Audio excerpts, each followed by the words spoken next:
Let's compare these two fellow kettles. So this one is the fellow Corvo EKG electric tea kettle, and this one is the fellow Stagg EKG electric pour over kettle.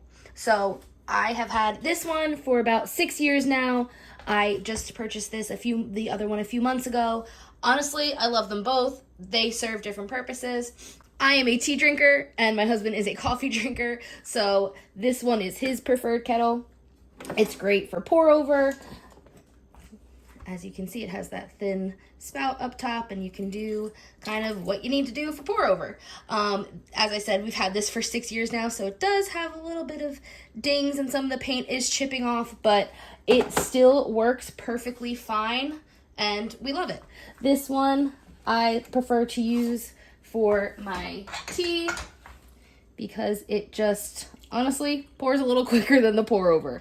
So they both heat up very quickly. I would say if you fill it up to the line inside, it fills up in 3 minutes, no more. This is kind of what it looks like inside. It does have a fill line. Oh, there it is. So this kettle was just empty, and it will tell you it has no water. It has that feature so it does not burn itself out and create a problem. Is what the stand looks like. It does have this nice LED screen.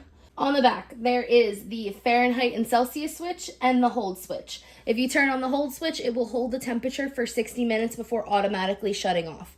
I keep both my kettles on the hold switch just because I drink multiple cups of tea a day. So I like both of these kettles. I think they're a really good value for the price, so check them out.